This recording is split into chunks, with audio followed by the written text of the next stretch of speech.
여러분 안녕하십니까? 대통령 선거를 50여일 남겨놓고 진행되고 있는 대통령 후보 초청 토론회 벌써 종반에 접어들고 있습니다. 한국방송협회와 신문협회가 공동으로 주최하고 SBS가 단독으로 주관하고 있는 대통령 후보 초청 토론회 오늘이 네 번째 시간입니다. 먼저 오늘 초청된 후보 소개해드립니다. 자유민주연합의 김종필 후보입니다. 오늘도 역시 후보를 상대로 열띤 토론을 벌일 세 분의 패널리스트 소개해드리겠습니다. 먼저 연합통신 사장을 지낸 바 있는 조용중 씨입니다. 다음은 김동익 전 중앙일보 사장이십니다. 지금 대한언론인의 부회장이신 윤양중 씨입니다. 이 방송은 PC통신 천리안의 문자방송 서비스 그리고 인터넷을 통해서 생방송되고 있습니다. 이번 토론회는 깊이 있고 활발한 토론을 위해서 특별한 토론 규칙을 정하지는 않았습니다. 다만 내용이 중복되거나 되풀이되는 답변이 계속될 때는 사회자가 가끔 개입하겠습니다. 자, 그러면 지금부터 토론 시작하겠습니다. 우선 김 후보하고 직접 관련되지 않은 문제에 대해서 좀 한 가지 여쭙겠습니다. 바로 어제 오늘에 일어난 사태에 관한 관전평을 하나 좀 듣고 싶은 겁니다. 신한국당의 이회창 후보가 누구를 나가라 또 누구는 나가지 못하겠다 이래서 벌어진 신한국당의 내부 사태인데요. 이런 내부 사태가 어떻게 흘러갈지에 대해서 김 후보께서 한번 전망을 해 주셨으면 하는 겁니다. 글쎄요, 어떻게 전망이 될지 모르겠는데요. 다만 저도 윗분 모시고 오랜 동안 정당 생활도 해보고 관계에도 있어보고 그랬습니다. 제 자신이 생각하는 바가 있어서 신한국당 즉 먼저 민자당에 있다가 나왔습니다마는 지금 또 위치가 야당이고 그러니까 국정에 관해서 좀 심한 비평도 하기는 합니다. 그러나 그것은 그런 상관관계에서 이제 할 수 있는 범위고, 그런데 그 신한국당에서 벌어지고 있는 것을 옆에서 볼 때 좀 답답한 일이 아닌가 싶습니다. 그것은 지금 김 대통령에 의해서 감사원장 그리고 국무총리, 집권 여당의 대표의원 그리고 또 총재, 대통령 후보까지 됐습니다. 이런 아주 우리나라에서 고관 현작을 전부 지내게 해준 명예 총재더러 어떤 이유든 간에 나가줬으면 좋겠다는 건 그 방법에 있어서 좀 어긋나지 않았느냐. 설령 그런 사정이 있다 하더라도 그렇게 할 수 있는 건가 하는 생각이 듭니다. 그런데 또 그건 우리가 모르는 무슨 또 사정이 있는지 모르겠습니다만은 오늘 그러지 않아도 김 대통령이 좀 단독으로 만날 수 있도록 좀 하자 그러는데 아직 언제가 좋겠는지 대답은 안 했습니다만은 당의 총재, 전 총재고 지금 명예 총재입니다만은 그런 분하고 지금 그 당의 총재이자 대통령 후보가 저런 식으로 어떤 밖에서 보기에 충돌이 있는 듯한 건 그렇게 좋게 비치질 않는군요. 또 어떻게 해결이 될지는 모르겠습니다. 근데 어저께 바로 이 자리에서 저희가 이회창 후보를 만났습니다마는 실은 어제 아침에 이회창 후보가 기자회견할 때보다 어제 밤에 이 자리에서 조금 후퇴한 것 같은 인상을 받았습니다. 그래서 이게 무슨 여진이 있을 것 같다 하는 생각이 들어서 사실은 여쭤본 겁니다. 그런데 그거와는 별개로 얼마 전에 김 후보께서는 10월 대란이 있을 것 같다 이렇게 물론 가볍게 말씀하신 거지만은 그거는 물론 신한국당 사태를 말씀하신 거는 아니겠는데 그 10월 되는 소리 뭐를 예상하라고 말씀하신 겁니까? 대란이나 이런 아주 난만 쓰지는 않았습니다. 제가 보기에 10월에는 크고 저구 간에 정계의 어떤 변화가 있을 듯하다. 이것을 우리가 잘 봐가면서 우리가 걸어가는 길이 잘못되지 않도록 신중히 더 대응 대처를 해야겠다. 이렇게 조회 시간에 얘기를 했습니다. 예측한 대로 집권 여당에서 뭔가 저렇게 불협화음들이 나오고 또 정계에 비치는 여러 가지 국민들이 보는 감각이나 시야도 좀 달라져 가는 듯하고요. 야권도 이제 뭔가 달라질 겁니다. 이런 변화가 10월에는 있을 법하다 해서 그런 추측을 했었죠. 아침에 김 후보께서 국회에서 대표 연설을 하시는 것을 텔레비로 보았습니다. 이 시간에 배울 것 같아서 무슨 참고될 말씀이 있으신가 하고 시청을 했습니다마는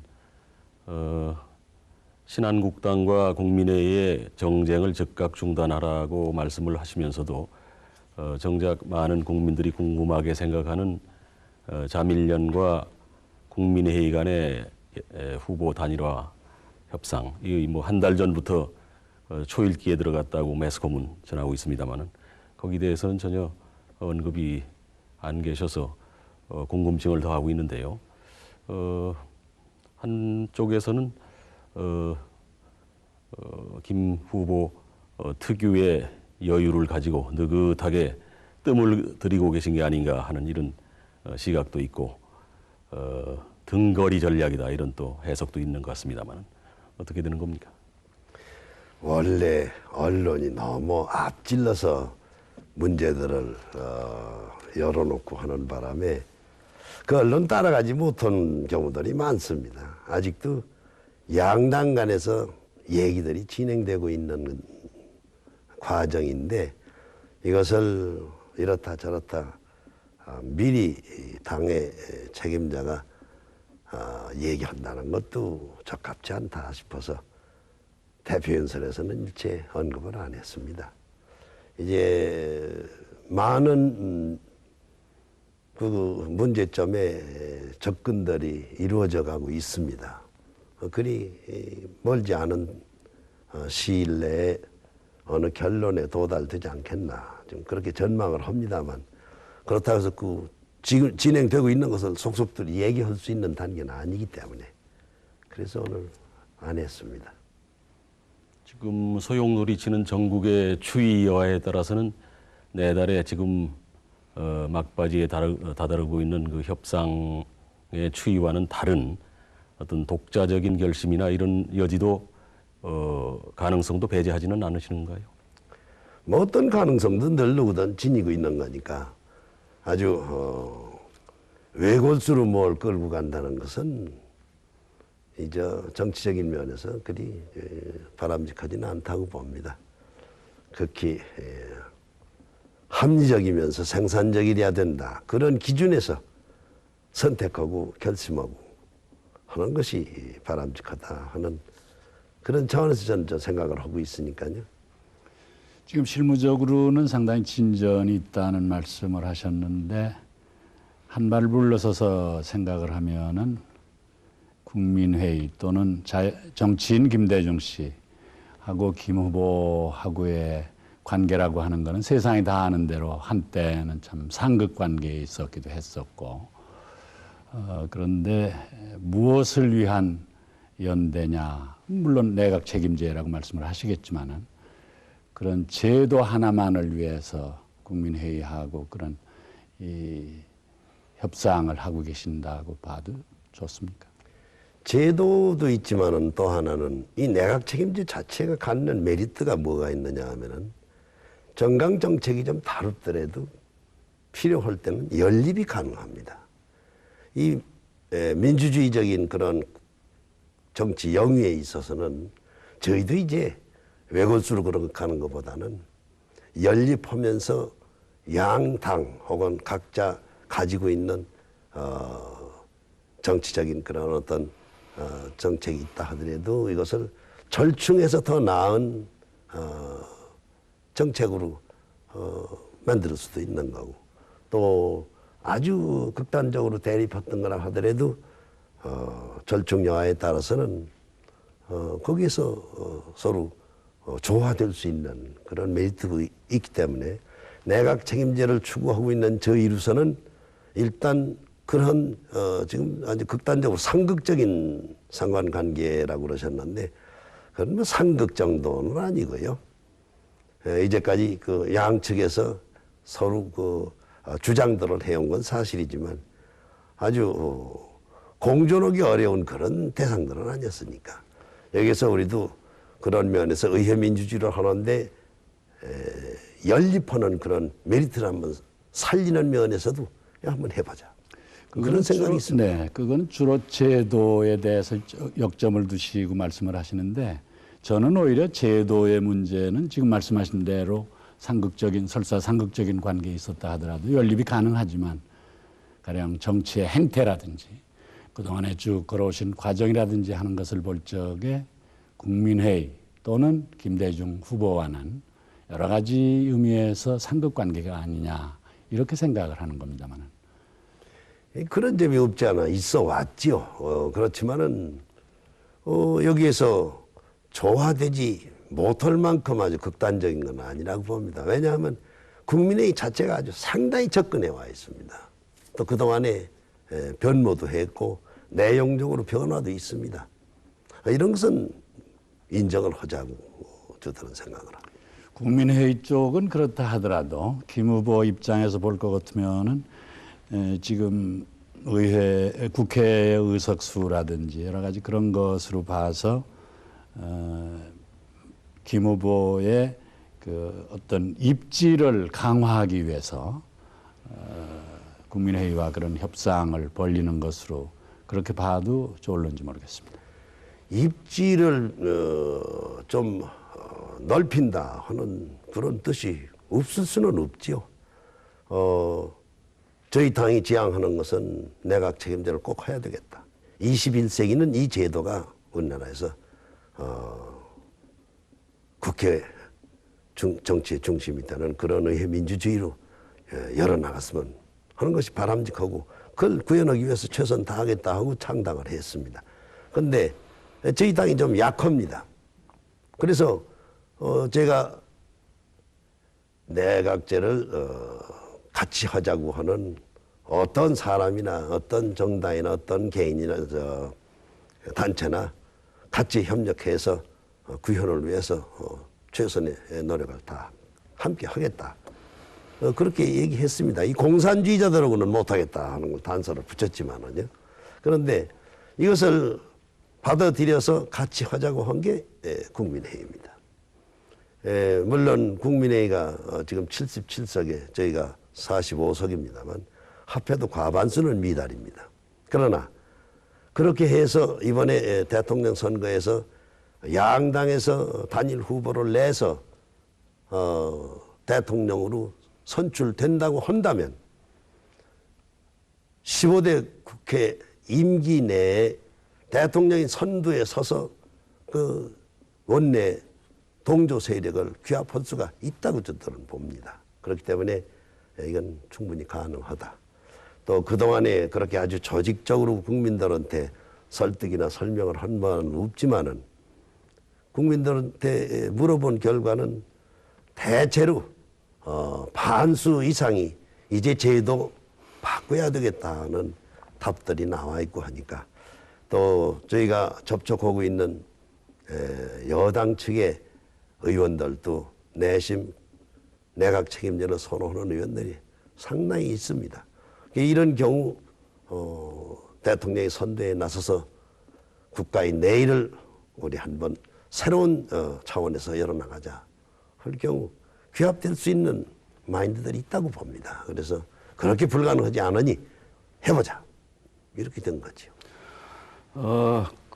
하여간 그런 그 연대를 위해서 지금 국민회의하고 자민련이 쭉 연대 협상을 계속해 오지 않았습니까? 그래서 상당한 진척이 있는 것으로 저희들이 알고 있습니다만은 앞으로 선거는 뭐 50여일 남았습니다. 그래서 조만간 매듭이 지어지지 않을까 그런 생각인데 언제쯤 결말이 나겠습니까? 지가 굳이 이렇게 매듭이 언제쯤 되느냐고 묻는 것은 사실은 저희들이 오늘 이 자리에 나오면서 이 토론회가 며칠 연기된다면은 우리가 5분을 모시고 토론회를 하는 게 아니라 혹시 4분을 모시고 토론회를 할 뻔하지 않았느냐 하는 얘기를 주고받았습니다만은 그 말이 혹시 틀린 얘기입니까? 자, 그리 먼 시일 걸리지 않을 게요. 이제 거의 생각들이 같아졌습니다. 그러니까 우리가 공유할 수 있는 이제 목표가 확인이 되면은 그 방법이 또 확인이 되면은 바로 이제 양측에서 국민들한테 얘기할 수 있는 시간이 올 겁니다. 대체로 지금 예상을 말씀드린다면 11월 초쯤 되지 않겠나 봅니다. 상대당인 국민회의와의 협상 과정에서 마지막 걸림돌이라고 할까 가장 그 어려운 초점이 되고 있는 것은 역시 약속을 어떻게 이행하도록 담보하느냐. 과거에 또 3당 합당 때의 그 고배를 드신 그런 경험도 있으시니까 김대중 후보가 약속을 지키는 것을 어떻게 담보하느냐 하는 그 점이 아닌가요? 아마 내일 저녁 김대중 후보가 여기 와서 토론하게 되겠죠. 다짐을 좀 받아주세요. 걱정스러우시거든. 이제 완연히 합의를 본다면은 하나 감추지 않고 국민한테 둘이 나와서 다 공개할 겁니다. 저는 그렇게 해서 국민 앞에서 약속을 하고 국민한테 정인을 서주시라고 하고 이행할 수 있도록 그렇게 할까 생각하기 때문에 그 이상 어떻게 할 도리는 없는 거 아니겠습니까? 자민련 내부에서 이 협상에 이의를 가졌거나 혹은 소극적인 이런 분들은 이런 총재께서 다 합의를 말하자면 위임을 받으신 그런 상태시나요? 그렇습니다. 전당대회에서 전적으로 위임을 받았고 또 그 후에 당무회의에서도 필요한 것은 서로들 논의를 하고 합니다. 여러 사람들이 참가해서 하는 정당이고 보니까 그중에 몇 사람들은 이 일을 다른 사람들이 없을 수가 없습니다. 그렇지만은 막상 이제 최종 선택을 총재가 하면은 저는 따라주리라고 믿습니다. 저희가 솔직히 말씀드리면은 예상했던 것보다는 지금 분명하게 11월 초라고 말씀을 하셨고 여러 사람 앞에서 확인을 받도록 하는 다짐을 받도록 하겠다고까지 말씀을 하셨으니까 좀 부차적인 게 되겠습니다만 가령 형식을 어떻게 하시는 걸로 지금 생각을 하고 계십니까? 솔직히 얘기하면은 정치인들끼리의 약속을 담보하는 길은 한참 뒤에 있을 선거밖에는 없다는 말씀이죠. 마지막으로 확인될 수 있는 건 그 단계겠죠. 그렇지만 이제 국민들 앞에서 둘이 나와서 내용을 전부 공개를 하면서 이걸 지키겠습니다 하고서 안 지킨다면 그 이상 어떻게 할 도리는 없는 거 아닙니까? 가령 지금 정책의 실무자들이 하는 거는 주로 정책에 관한 합의의 수준에 그치고 있는데 연대의 궁극적인 목표는 이번 선거에서 누구를 단일 후보로 내세울 거냐 하는 것이 가장 핵심적인 문제 아니겠습니까? 그것에 대해서도 역시 11월 초에 결말을 내시겠다는 말씀이십니까? 그렇기를 바랍니다. 그 문제도 있지만은 이제 내각 책임제를 하자는 게 근원적으로 이제 합의를 봐야 되고요, 다져야 되고 그 내각 책임제 한다 하더라도 그 내각의 책임제 그 구조가 문제가 되고 또 그 시기, 방법, 또 중요한 한두 가지의 그 정책적인 문제 이런 것은 합의를 봐야만 되니까 그런 점들이 지금 아직 미흡한 점들이 있어서 또 얘기들이 진행되고 있습니다. 그러면은 그 문제는 후보 단일화보다는 역시 우선하는 문제로 보십니까? 후보 단일화나 그거나 이제 맞물려서 가는 거지요. 단일화가 됐다 하더라도 그 나머지 문제들이 합의가 되지 않으면 그건 안 되는 거니까요. 단적으로 단일화 문제에 대해서 김 후보는 어떤 지금 각오를 하고 계십니까?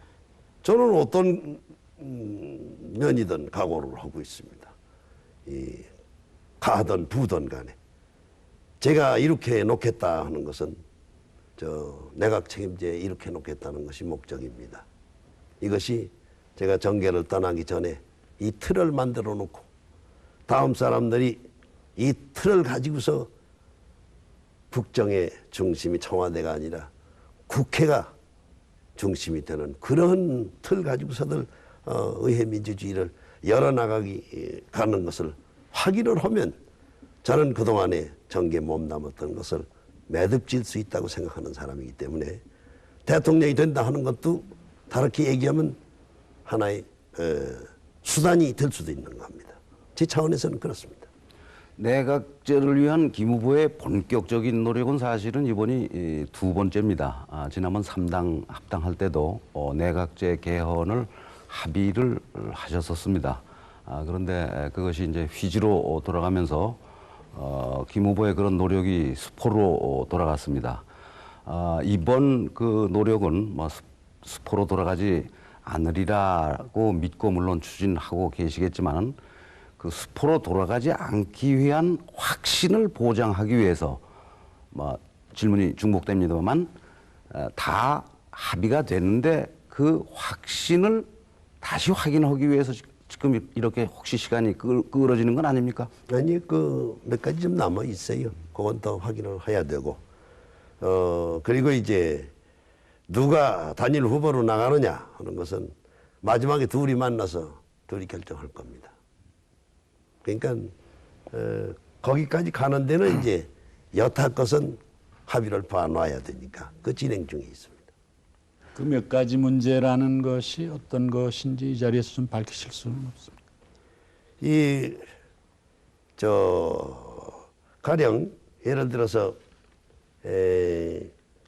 양당에서 이제 이렇게 합의를 보고 단일 후보를 내고 대선에 임해서 승리를 한다 하면은 그 후에 국민투표를 다시 해서 국민한테 물을 필요가 없겠습니다. 국민들이 그걸 평가를 하고 대통령으로 뽑아줬다 하고 해석을 하자. 그러니까 한 단계를 우리가 좀 그대로 처리할 수가 있게 된다. 예를 들면 이런 문제, 이거 좀 의견들이 좀 없지 않아 있습니다. 개헌 문제를 선거 공약으로 내세워서 국민투표에 대신한다 그런 말씀이신데 그것이 그런 걸 우리는 생각을 하는데 그건 또 확인을 해야 된다 하는 얘기도 있고 그래서 예를 든다면 그런 문제들이 이제 또 얘기가 되고 있는 거죠. 종래 있어온 여러 가지 그 여론조사라든지 혹은 국민의식 조사를 보면은 국민의 그 내각제에 대한 선호도가 상당히 높아지고 있습니다. 기관마다 조금씩 차이는 있습니다만은 대개 50% 내외, 높은 것은 60%대에 육박하는 그런 경우도 본 기억이 납니다만은 또 김 후보께서 내각제에 대한 그 집념을 가지고 그렇게 꾸준히 노력을 하고 계심에도 불구하고 현실적으로 나타나는 그 지지도라고 합니까? 이것은 상당히 기대치에 본인도 물론 그러시겠습니다만은 그런 한 자리 숫자에 머물고 있는데 그 원인이 대체로 어디에 있다고 생각을 하십니까? 기복은 있게 마련입니다. 예를 들어서 어떤 사람이 50% 지지를 받다가 13%로 내려올 수도 있습니다. 또 한참 정계가 복잡해 가지고서 대통령 독단 전행이 심하다 하는 인상들을 가지고 있을 때는 이제도 바꿔야 되겠다 해가지고 60% 지지까지도 나타난 게 있습니다. 그러니까 이것은 상황에 따라서는 국민들이 좀 다소 기복이 있다손 치지만 제가 보기에는 국민들은 이미 생활을 통해서 절대 권력을 한 사람한테 맡기고서 이런 여러 가지 우리가 겪고 있는 부작용을 국민이 감당하지 않으면 안 되는 대통령 중심제, 이거는 이제 한계에 왔다 하는 느낌들을 우리 국민들이 가지고 있는 걸로 압니다. 그러니까 이번 대선을 겪고 그 대통령이 이제 우리도 의회민주주의를 제대로 할 수 있는 그런 제도로 만들고 새로운 그런 출발들을 기해야겠다 하고 국민 설득을 한다면 국민들 본연의 생각들이 지배하게 돼서 가능하게 되리라고 저는 믿습니다. 사회자가 시청자들을 위해서 아주 당연한 거지만 한 가지 확인하고 지나가겠습니다. 아까 11월 초에 두 분이 만나셔가지고 매듭을 짓고 발표를 하시겠다고 그랬지 않습니까? 지금 김종필 후보가 내각제도 갖고 후보도 갖고 그런 일은 없겠죠? 그건 안 되지요. 한 사람이 돼야 되니까. 네, 감사합니다. 지금까지는 주로 이 정치에 있어서의 부패 여러 가지 요인이 있습니다만은 그것이 대통령 중심제, 권력이 한 사람에게 집중이 되고 그걸로 해서 정경유착이 필연적으로 생긴다 하는 말씀을 강조를 하셨는데, 오히려 제도보다는 부패라고 하는, 정치적인 부패라고 하는 거는 정치에서는 뭐 의뢰 묻어다니는 그 필연적인 것이 아니냐. 반드시 내각제가 말하자면 그런 정치의 부패, 권력의 집중 그런 현상을 완전히 씻을 수 있는 그런 약이 될 수 있다는 보장이 있을까요? 이 대통령 중심제보다는 월등히 낫습니다. 첫째, 대통령 선거하느라고 2조 원이라는 돈을 써야 되는 이런 불경제를 왜 해야 됩니까? 지금 우리가 과학을 진흥해야 되겠다. 학교 교육을 개선해야 되겠다. 사회 간접자본 더 투자해야 되겠다. 할 일이 하나둘이 아닙니다. 그 2조 원을 쓴다고 그러면 그 돈이 어디 대통령 후보들을 호주머니에서 나오는 돈입니까? 전부 준조세입니다. 국민의 돈입니다. 이런 짓을 왜 해야 됩니까? 그러니 대통령 간선이로 하면 돈 안 들어요. 그런 돈 있다고 그러면 지금 얼마든지 쓸 곳이 있습니다. 21세기 정보통신산업에 그러한 아주 경쟁 시대로 들어간다면 그런 돈 있으면 거기다 아주 눈 질끈 감고 대담하게 투자할 수도 있을 겁니다. 그러니까 저는 우선 그런 문제, 또 하나는 두고 보십시오. 대통령 선거 이런 식으로 계속하면 지역 분할 막을 수 없습니다. 지금 동서가 전부 분할이 돼 있는 것도 영남에서는 영남에서, 호남에서는 호남에서, 내고장에서 대통령 내겠다고 해서 이렇게 아주 완전히 분할됐습니다. 이거 재현되지 않으리라고 보십니까? 또 지금 우리가 겪고 있는 또 이 기가 막힌 일이 있어요. 단임제로 임기 5년의 대통령 중심제 절대 권력을 휘두르다가 말기쯤 가면은 1년이나 1년 반, 이거 완전히 레임닭입니다.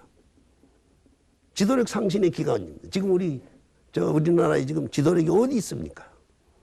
저 국회에서 정치 입법 문제 가지고서 여야가 얘기하는데 야당 총무가 여당 총무들은 이건 이렇게 고치자. 왜 안 되느냐? 생각 같이 하고 있지 않느냐? 이거 허가를 누구한테 좀 맡아야겠는데 누구한테 허가 맡아야 될지 모르겠다. 이런 대답이 되돌아오더랍니다. 이게 용서될 수 있는 일들입니까? 그러니까 이런 모든 거, 그리고 돈이라는 게 그 권력이 따라다니지. 나 툭 하면 일본 예를 들어서 거기 부패하지 않았냐 그러는데 일본의 예는 한 40년 가까이 하다 보니 그렇게 된 겁니다. 그러니 전부 해쳐 모여 해가지고 지금 재정비하느라고 고통스러운 과정들을 밟고 있는 거 우리 보고 있습니다. 그런 예는 우리 타산 지속으로 알고서 되풀이하지 않게끔 우리가 조심하면 되는 거죠. 그걸 예로 할 게 아니라 독일 같은 예를 들어보세요. 얼마나 잘하고 있습니까? 잘하니까 14년 동안이나 콜 수상이 독일 통일시키면서 비난 하나 없이 잘하고 있지 않습니까? 독일은 대통령제 해도 잘할 나라 아닐까요? 대통령제 절대 권력 한 사람한테 모아주니까 히틀러 같은 게 나오지 않았습니까? 그래 그 사람들은 그 아주 머리 흔들고 있어요.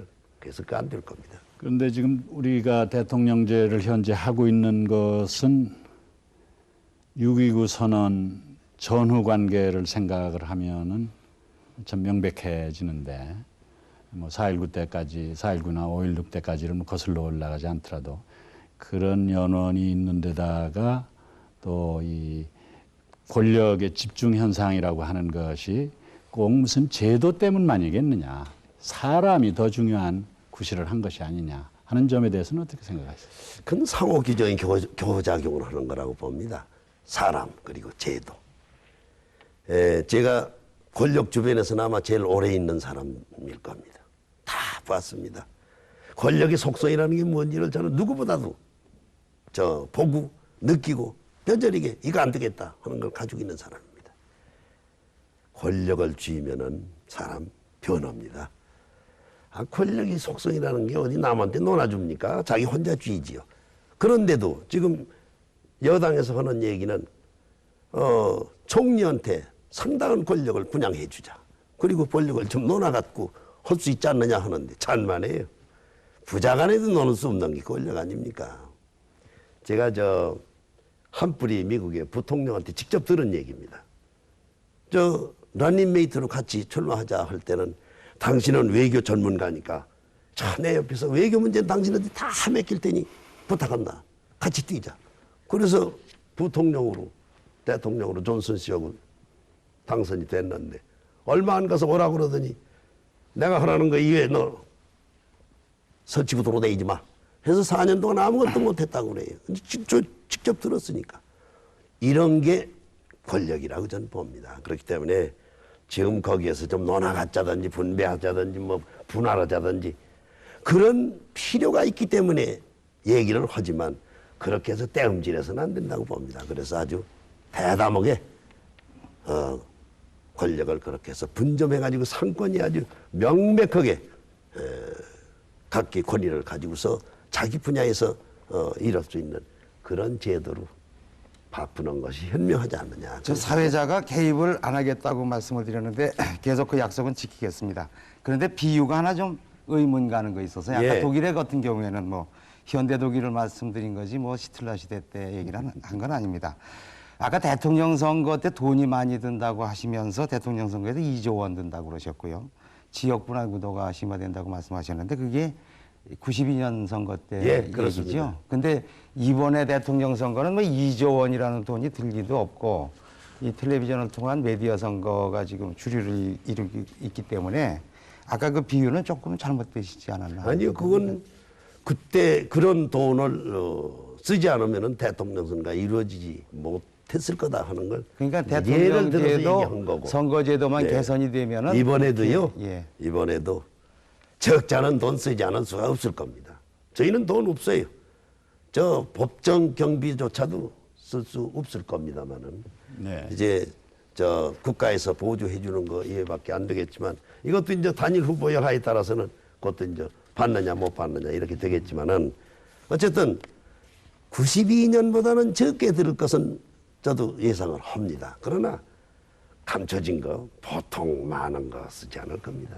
그 당시 92년 선거 당시에 대표로 계셨으니까 지금 2조 원을 썼다고 하는 말씀은 상당히 책임 있는 말씀으로 기억을 하고 있겠습니다. 그런데 지금 그 권력의 분점을 얘기하시면서 오늘 대표 연설에서도 그런 말씀을 하셨고 지금도 부자 간에도 나눌 수 없다는 아주 좋은 비유를 해주셨는데 그러면은 그런 권력이 국회의원들에게 정당들에게 다 나누어진다고 하는 것이 내각제의 특징의 한 단면인데 부자 간에도 나눌 수 없는 권력을 모든 국회의원이 모든 정파가 그렇게 나누어졌을 적에 생기는 혼란은 예상을 안 하십니까? 그런 것도 있을 수 있겠죠. 그러나요, 다수 정당이 집권을 하게 됩니다. 내각 책임제는. 근데 여기 하나 잘못했을 때는 즉각 그 정권에서 물러나야 되는 국민이 추궁할 수가 있습니다. 그런데 5년 임기의 대통령 임기는 그 대통령이 오기를 부리면은 어떠한 책임으로부터도 자유로울 수 있어요. 지금 우리가 보고 있습니다. 이거는 그 임기 끝나기 전에는 다른 무슨 뭐 비상수단에 의해서 정권을 뒤집어 엎는다거나 이러지 않는 한은 5년 그대로 계속됩니다. 책임지지 않습니다. 그러나 내각 책임제의 경우는 부패하거나 잘못하거나 부족하거나 그리고 국민 성질에 맞지 않는 짓을 한다면 바꿔낼 수 있지 않습니까? 다시 말하면 책임 정치를 할 수 있으니까 그것만 하더라도 대단한 메리트입니다. 지금 대통령 책임제를 하고 있는 중심제를 하고 있는 나라 가운데 대표적인 데를 우리가 미국의 경우를 예를 들 수 있을 겁니다. 미국의 경우에 대통령의 그 권한이라고 하는 것이 물론 막강하지만은 그러나 적당한 선에서 유지가 되고 저렇게 발전이 되고 있다고 하는 것은 역시 사람의 문제가 아닌가 하는 생각이 들고. 사람도 있지만은 제도, 민도, 전통 여러 가지가 복합적으로 작용하니까 그렇습니다. 가령 미국의 경우 최고재판소 판사도 대통령이 임명을 합니다. 그건 절차상 임명하는 거지. 일단 임명된 이상 최고재판소 판사를 누가 건드립니까? 그러나 우리는 대법원장도 임기 2년이나 남은 거 대통령이 그만두라면 그만둘 수 있어요. 이런 나라입니다. 그러니까 미국식 대통령제 여기 와서는 완전히 이것은 뭐 변질변화된 겁니다. 그래서 제가 여쭤보고 싶은 거는 어느 나라의 모델을 위주로 해서 얘기보다는 우리의 정치 수준이라고 할까 하는 것을 볼 적에 대단히 신뢰되는 얘기입니다만은 지금 정치인들의 일반적인 행태 이런 것으로 봐서 과연 권력이 그런 식으로 분점이 됐을 적에 능률적으로 되겠느냐 하는 문제. 2조 원이라는 돈을 대통령 선거에 쓰는 대신에 그 돈을 찢어서 여러 국회의원들, 후보자들이 나누어서 쓴다고 할 적에 그것을 막을 길은 없지 않겠느냐 하는 염려. 대통령 선거 아닌 국회의원 선거는 전부 합해봤자 지금도 얼마 들지 않아요. 그리고 내각 책임제의 경우는 국회의원 선거 하나로 끝나는 겁니다. 대통령 상징적인 대통령을 국회에서 간선하니까 돈 안 들어요. 지역 분할 있을 수가 없어요. 내각제에서의 권력이라든지 돈이라든지 하는 거는 둘째치고 제가 한 가지 여쭙겠습니다. 내각제는 그 관료제도가 좀 확립이 돼 있고 또 전통 있는 정당이 정당 제도가 뿌리를 내렸고 한 데서 아마 그 운영이 순조로울 겁니다. 근데 지금 우리나라의 경우는 아직도 뭐 관료들이 좀 눈치를 본다든가 또 정당도 지금 막 갈라지고 또 합치고 흩어지고 하는 상황에서 내각제가 충분히 원만하게 운영이 되겠느냐 하는 걱정이 없을 수가 없습니다. 걱정은 말입니다. 예. 절대로 얘기하라 그러면 이제 정당이 왜 이 모양이냐 그리고 국회가 왜 저렇게 아주 신년 노릇밖에 못하느냐 이 절대 권력자가 앉아서 그 권력 때문에 그러는 겁니다. 가령 작년 12월 26일 저 새벽에 가서 날치기를 했는데 의원들 아주 하기 싫어서 할 수 없이 거기 끌려 들어가서 7분 동안 섰다 앉았어요. 그 절대 권력자가 명령하면 그렇게 되는 겁니다. 그러니까 이런 게 아니고 정당이 책임을 지면은 그 정당이 지고 이러게 됩니다. 가령 공무원들 얘기를 걱정을 하셨는데 이거는 내각 책임제래야만 공무원들이 신분 보장이 됩니다. 왜? 절대 권력자가 앉아서 있는 동안은 이 사람들이 청와대 보고서 국민 보지 않습니다. 이런 걸 수다 우리가 경험해 온 거 아닙니까? 내각 책임제 같으면 공무원 신분이 보장되고 정권이 바뀌더라도 공무원들은 자기 일 봅니다. 불란서가 2차 대전 후에 혼란이 있다고 해서 가끔 그것을 또 인용도 합니다만 천만에 다 정돈이 돼서 지금 저렇게 돼가지 않습니까? 처음에야 좀 걱정스러운 일이 있을 수도 있겠죠. 그러나 이걸 극복해서 의사당이 불이 켜졌을 때 국민이 안심하고 두 다리를 뻗고 잘 수 있는 그런 의회 민주주의를 우리나라 왜 안 됩니까? 그런데 지금 그것은 책임 정치라는 측면에서는 김 후보 말씀이 맞습니다. 그러나 그 눈치를 본다는 것은 대통령 책임제에서는 한쪽 눈치만 보기 때문에 7분 동안에 많은 국회의원들이 다 거수기 노릇을 했다 이렇게 말씀하셨지만은 내각 책임제에서는 한쪽 눈치만 보는 게 아니라 책임 정치와는 책임지는 것과는 상관없이 여러 군데 눈치를 보느라고 이른바 이합 집산이 빈번하고 또 거기에 비용이 많이 들고 하는 것을 걱정을 안 할 수가 없는 거 아니에요? 아니요. 공무원들은 신분 보장을 확실히 해놓고 정권이 저는 정치인 얘기의 정치인 경우를 말씀드린 겁니다.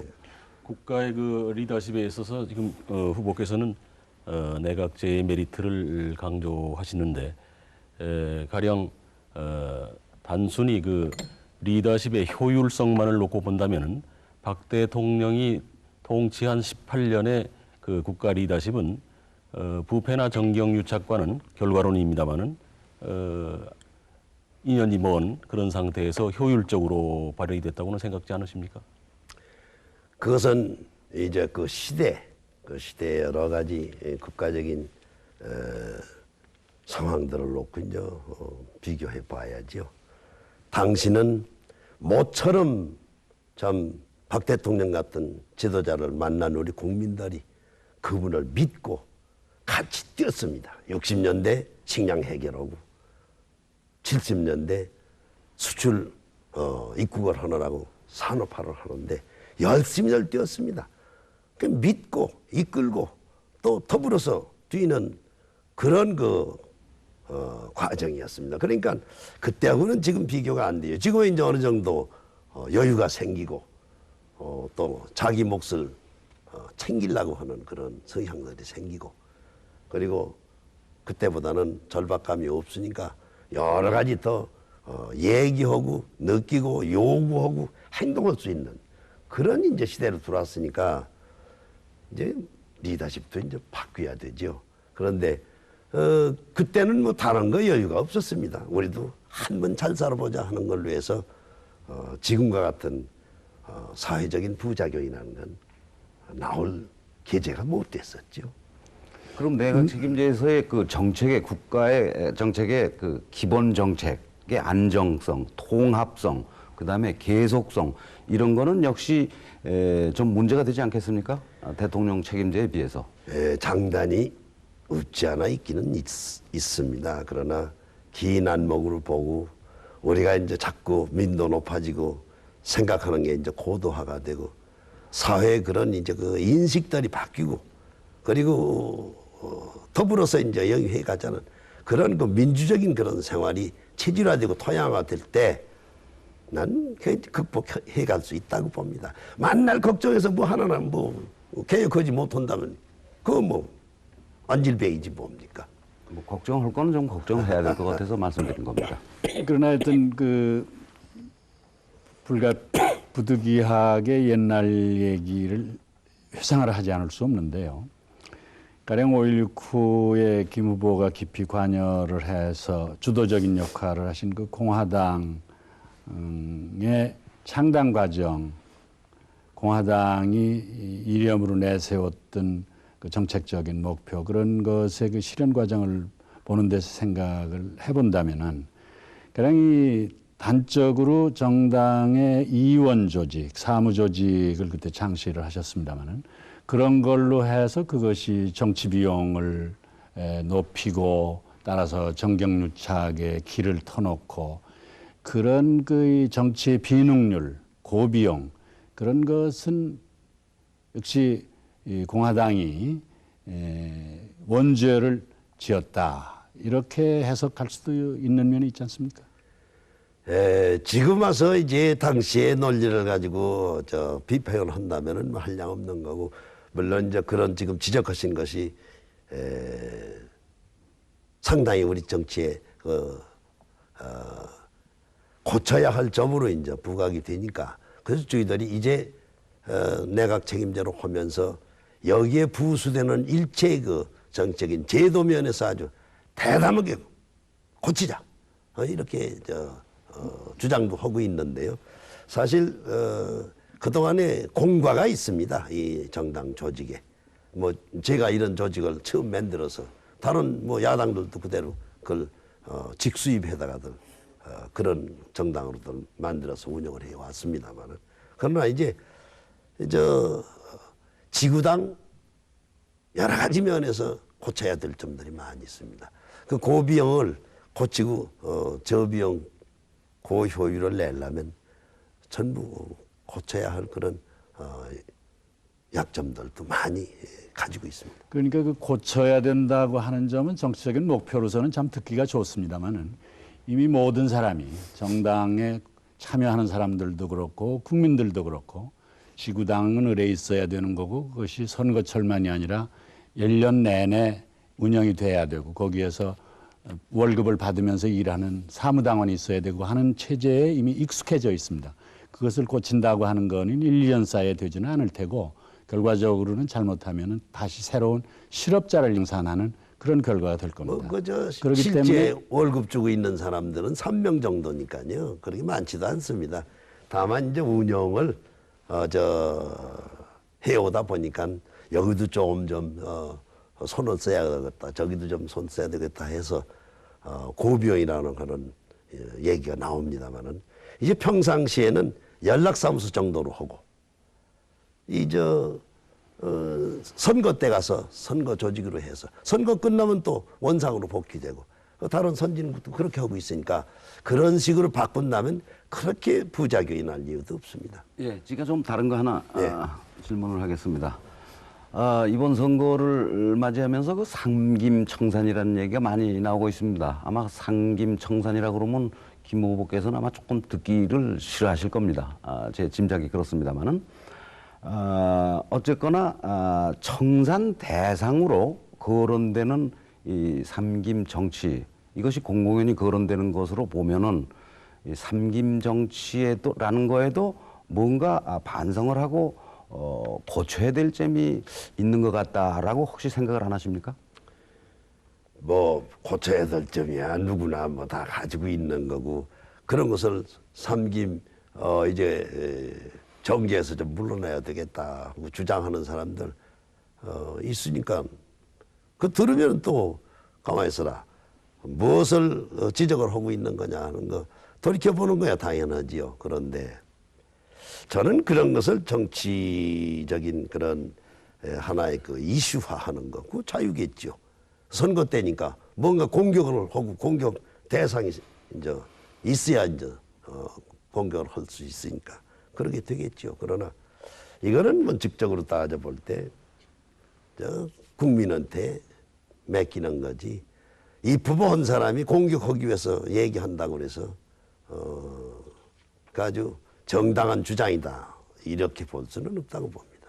지금 여쭤보는 거는 공교롭게도 그 지금 5 후보 중에서 소위 여권으로 치부되는 민주당 조순 후보의 경우는 여권으로 분류되는 것을 수용을 안 하실는지는 모르겠습니다만은 신한국당의 이해창 후보나 가칭 국민신당의 이인재 후보 또 민주당의 조순 후보 한결같이 삼김 청산 소위 삼김 구도에서 파생된 낡은 정치 구도의 타파 이것을 참 스로간 전면에 내세우고 있는데 저희가 이해하기로는 삼김 가운데 한 분은 지금 현직 대통령이신데 소위 청산의 대상이 지금 야권에 몸담고 계신 김 후보나 국민회의의 김대중 후보로 집약이 되어 있는 것은 좀 대단히 어떻게 보면 아이러니컬하게 느껴지는데 그 대목은 어떻게 생각을 하시는지?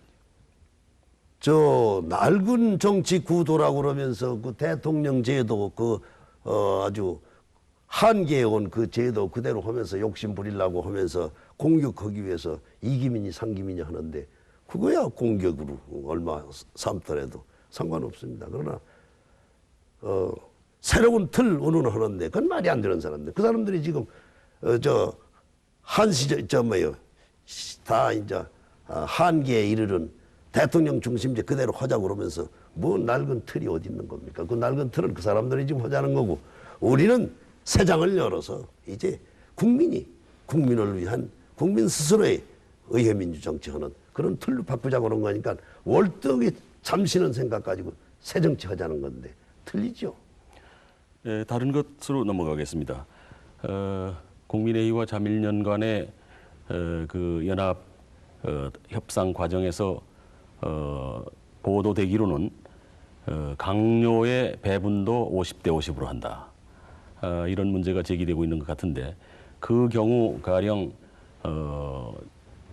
각원이 장관 자리가 20개라고 할 때 개수로는 산술적으로는 10대 10이지만은 그 비중에 따라서는 국정 운영의 비중에 따라서는 외무라든지 국방이라든지 재경이라든지 혹은 통상 산업이라든지 이런 비중 큰 데하고 여타 부서하고를 1대1로 동률로 볼 수는 없을 텐데 그런 뭐 조금 구체적인 디테일한 부분이 되겠습니다만은 그런 데까지 진척이 돼 있습니까? 양당 간에?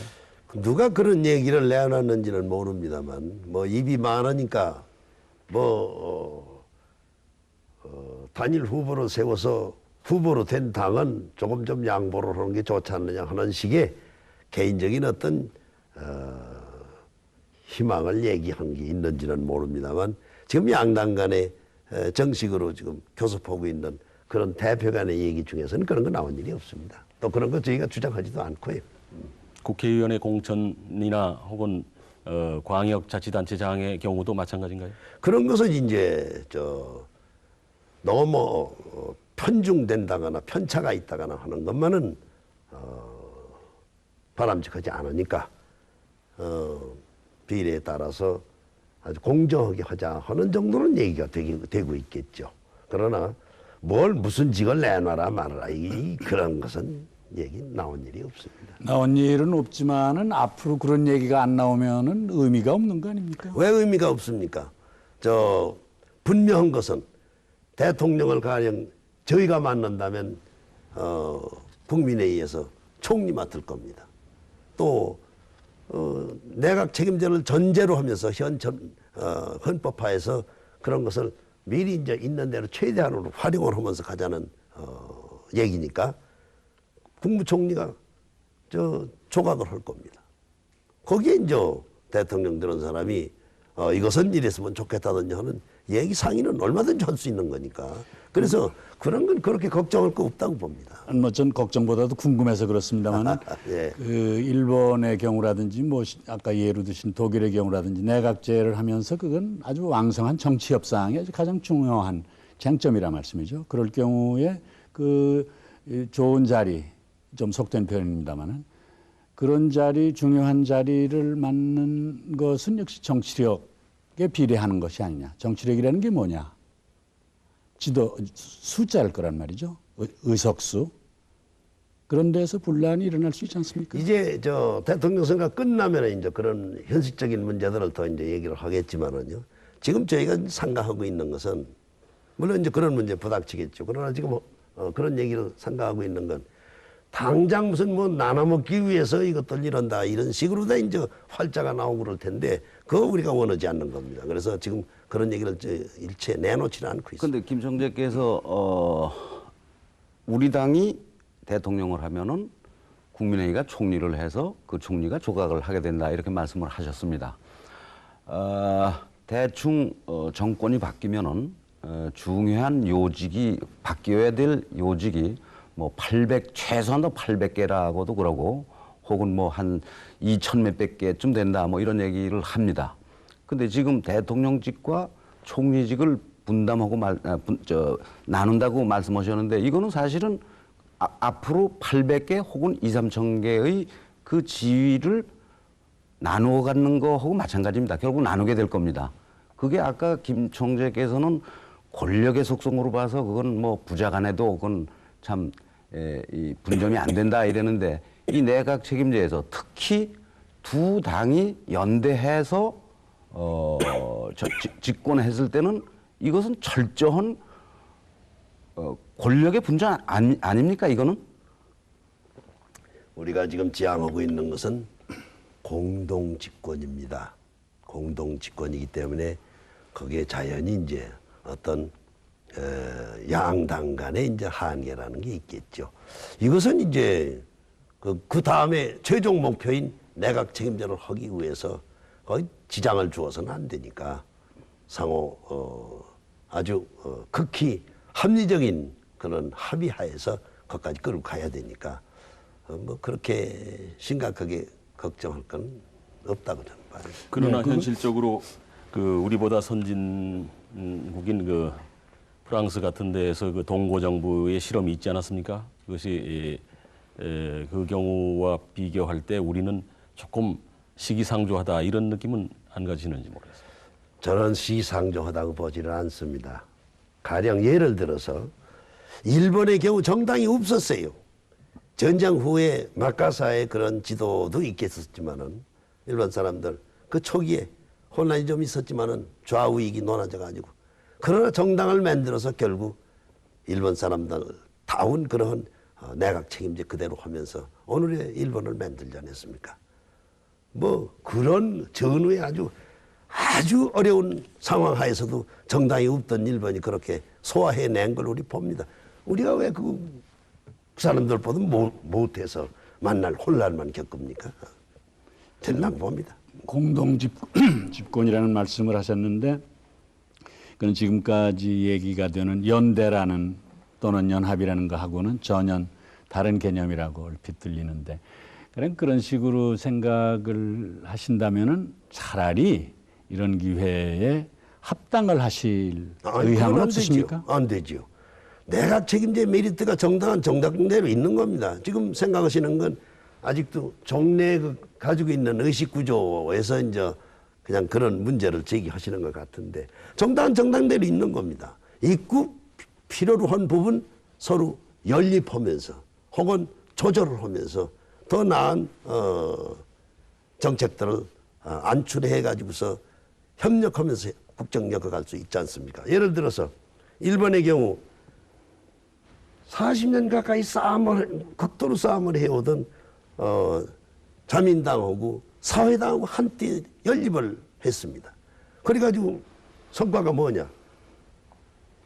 자기네 그 자위대가 군대 아니라고 헌법 위반이라고 하던 사회당이 연립을 하자 인정을 하고 승인을 하고 아주 일본 국군으로 인정을 하지 않았습니까? 동시에 일본의 사회당이 저희 나라에 승인을 안 했습니다. 북한은 승인을 하면서 우리는 승인 안 했습니다. 그러나 연립정부가 되자마자 우리 승인하지 않았습니까?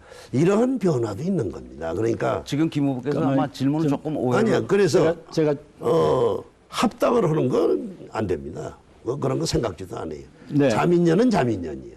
그것은 네, 합당은 국민의힘은 국민의힘. 네, 그것은 합당을 내가- 안 하시는 건 안 하시는 대로 좋은데 지금 이제 연립 정권이 내각제의 전부인 것처럼 생각하고 계시는 거는 그렇지 내각제를 않지요.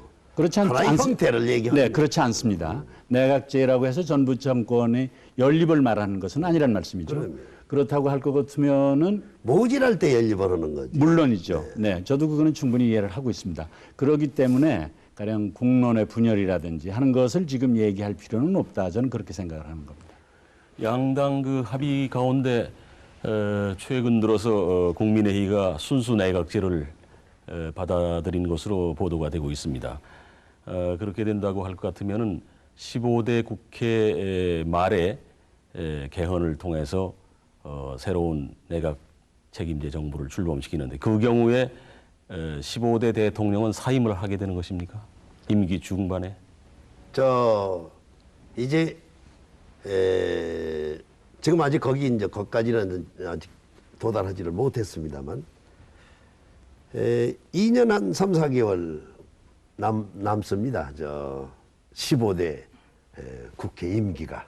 그 말에 가서 내각 책임제로 고쳐놓으면 총선거 16대 총선거가 있을 겁니다. 그 총선거는 예정대로 그대로 규정된 기일에 치르면 거기서 다수당이 이제 집권하고 출범을 하는 거죠. 그러니까 그때는 대통령은 이런 사임하기를 우리는 지금 얘기를 하고 있는 겁니다. 그 경우에 김 후보께서는 내각제가 성사되면은 내각 책임제의 초대 총리를 자신이 안 해도 좋다 이런 말씀을 하셨는데 총리뿐만이 아니라 제가 대통령이 됐다고 그런다면 내각 책임제로 출범하는 걸 보고서 정계에서 떠나겠습니다. 더 이상 욕심 부리지 않겠어요. 그렇게 해서 우리 차세대 사람들이 이제 국회에서 우리 조국을 영위에 갈 수 있게 만들어주는 거. 그 보람으로 저는 이제 정계에서 떠나겠다. 이렇게 다 얘기를 하고 있습니다. 가령 내각제 하에서 총리는 다수당이 물론 차지를 하게 되겠죠. 다수당의 차지를 한 다수당이 김 후보에게 그런 내각제를 주장을 해서 실현을 했으니 그 예우라든지 정치적인 신의를 위해서 대통령으로 모시겠다 해서 가령 국회에서 대통령으로 선거를 한다. 당선이 되셨다 하는 경우도 상상할 수 있지 않겠습니까? 그런 가정 놓고서 뭐 지금 얘기가 되겠나요? 아까 질문을 조금 잘못 이해를 하시고 답변하신 것 같은데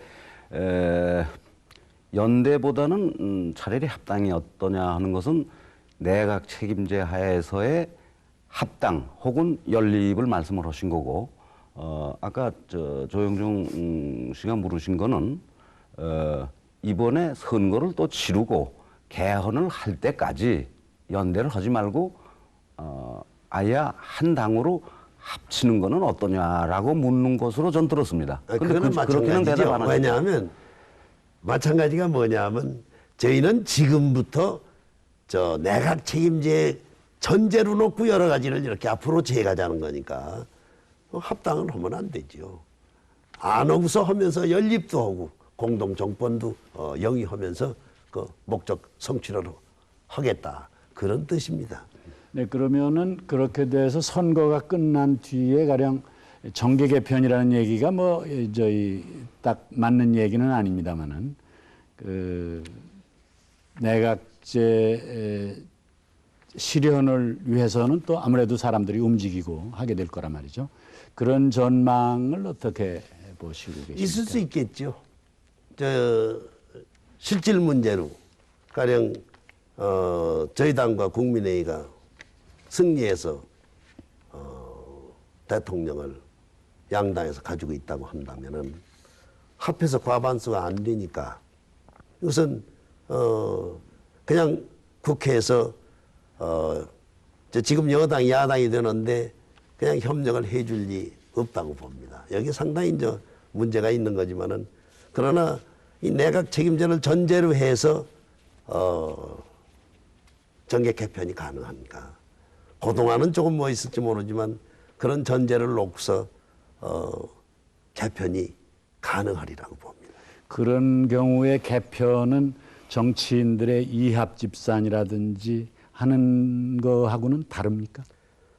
뭐 이합집산이라는 건 뭐 해석하기에 달려 있는 거니까 그런 정치적인 어떤 목적을 공유하기 때문에 나는 거기 가서 힘을 더 보태겠다 할 수 있는 거니까 해석하기에 달려 있죠.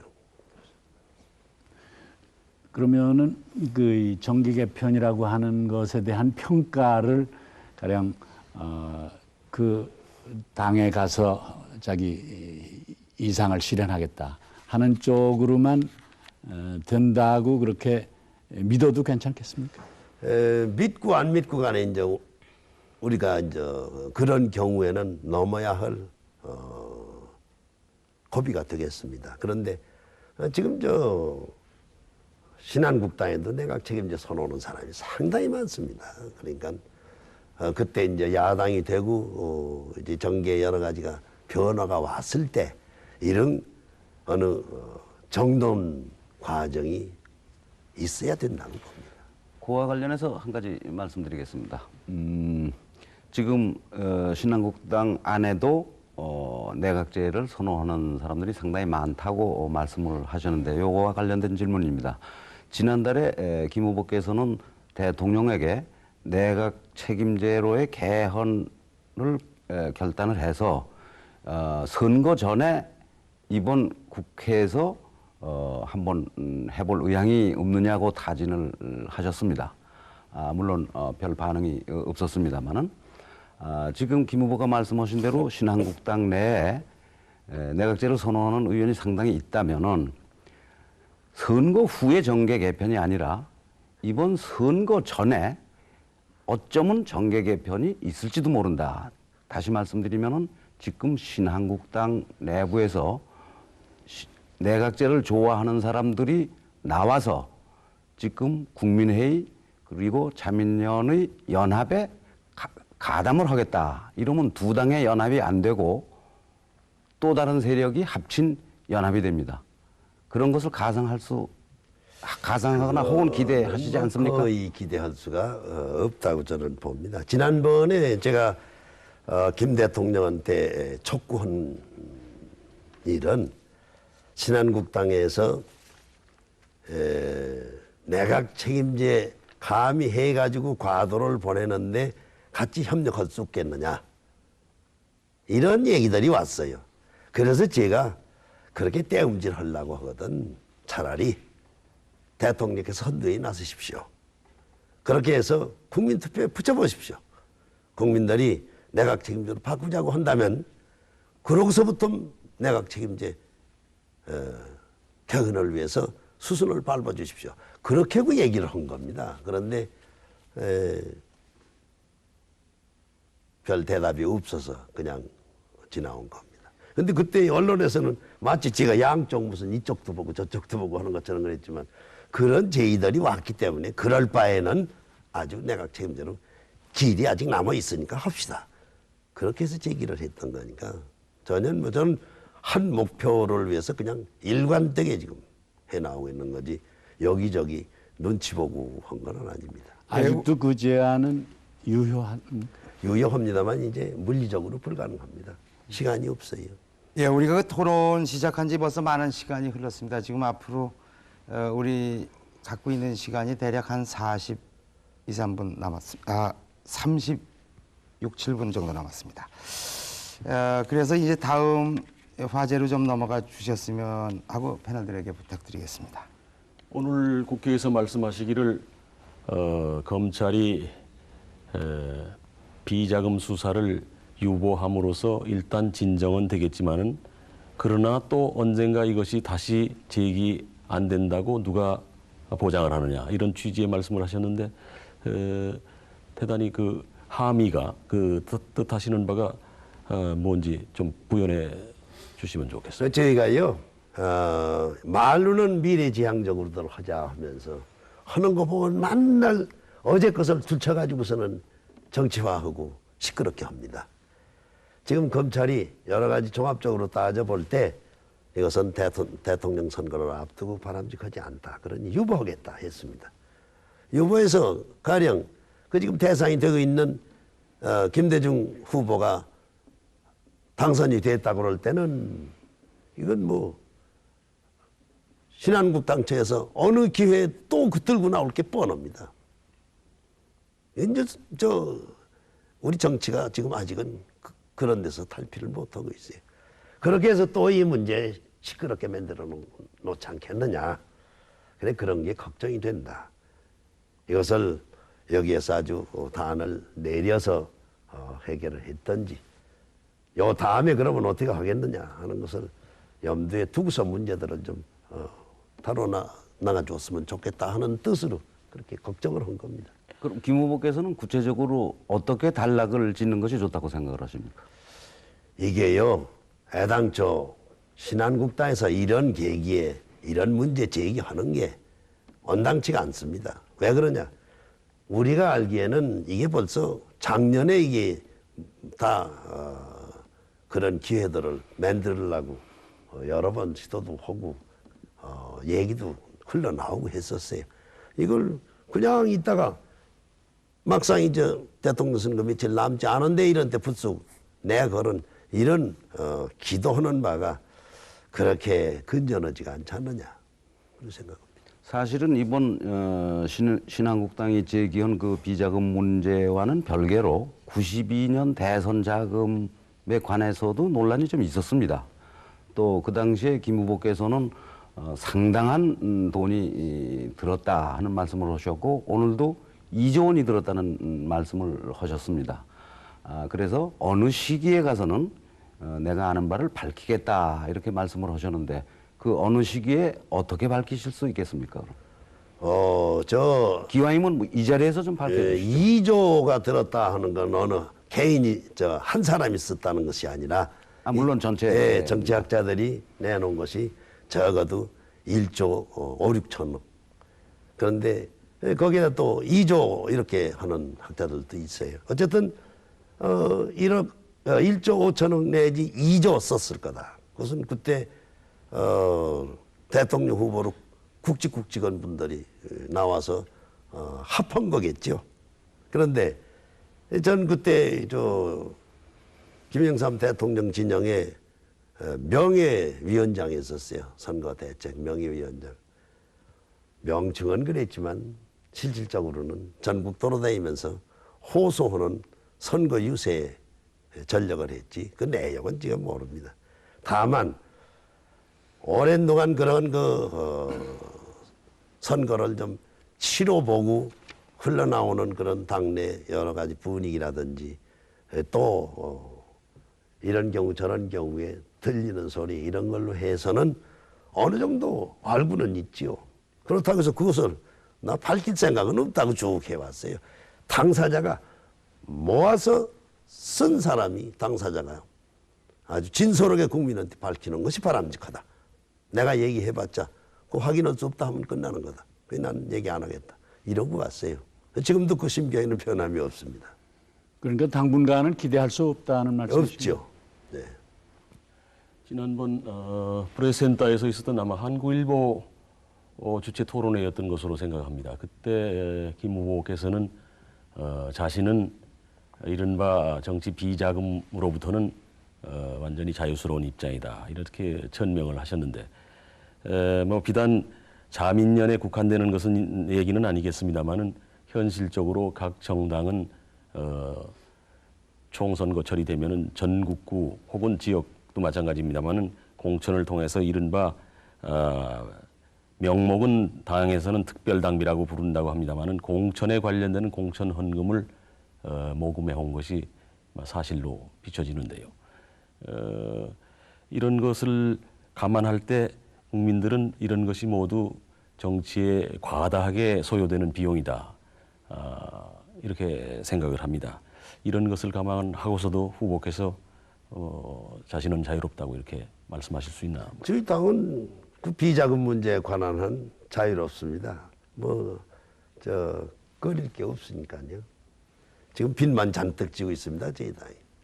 당사도 저거 빚입니다. 지금.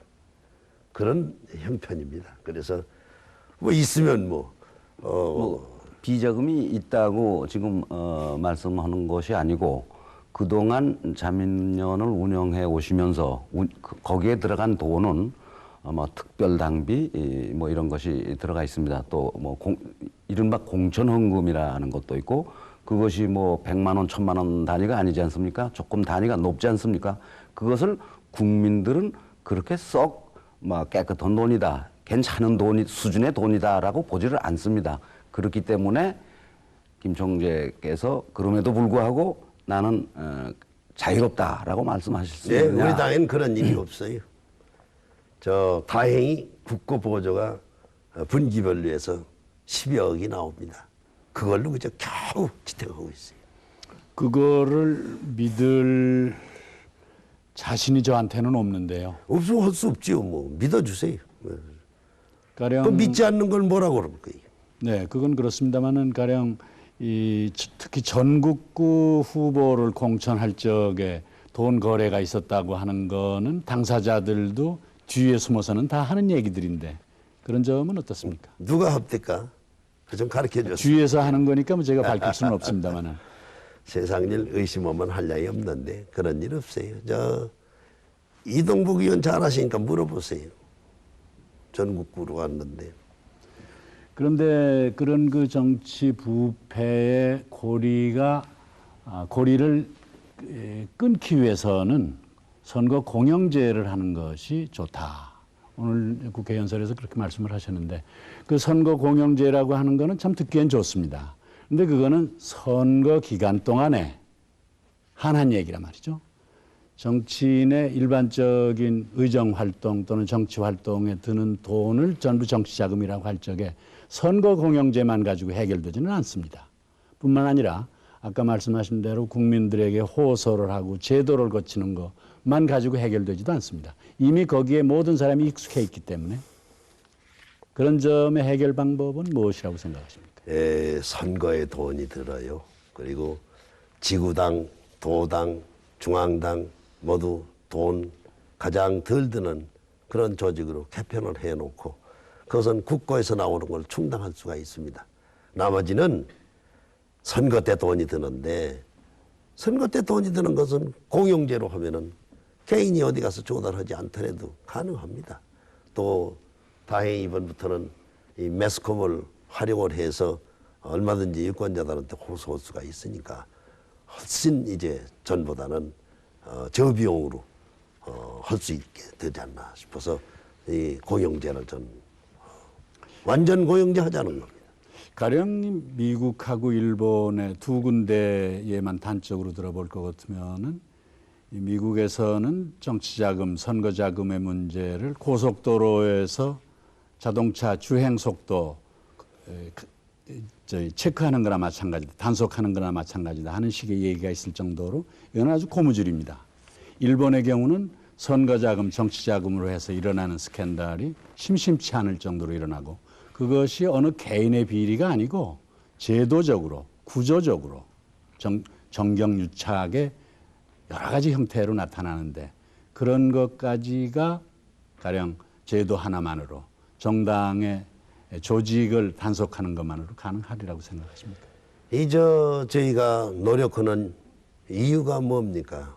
될 수 있는 대로 깨끗한 세상, 영이 될 수 있는 세상 만들자는 데서 노력을 하고 없앨 거 없애고 고칠 거 고치고 다듬을 거 다듬어 나가자 하는 것이 이게 이제 모든 우리들이 건전한 생활을 엮어 나가자는 그 바람인데 그거 뭐 하루아침에 다 없앨 수 없지 않습니까?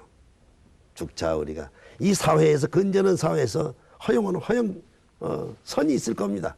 그 선을 넘지 않는 범위 내에서 저비용으로 정치를 해 나갈 수 있는 우리 모든 정치인들이 그런 심정에서 이제 생활 자체, 정치 생활 자체를 좀 고쳐나가고 다듬어야 되겠죠. 저 오늘 얘기로 잠깐 돌려서 하나 여쭤보겠습니다. 김 후보께서는 대통령이 제의한 개별 후보 회담을 아직 응하지 않으셨습니다. 뭐 청와대 쪽 얘기로는 일정이 조정이 되지 않았다 이렇게 돼 있는데 일정을 잡아서 가실 겁니까? 혹은 뭐 별로 갈 필요가 없다고 해서 안 가실 겁니까? 요것은 내일에도 열리는 우리 간부 회의에서 의견을 좀 들어봐야겠어요. 그러고서 정할 겁니다. 만일 가신다면은 무슨 말씀을 혹시 하시겠습니까?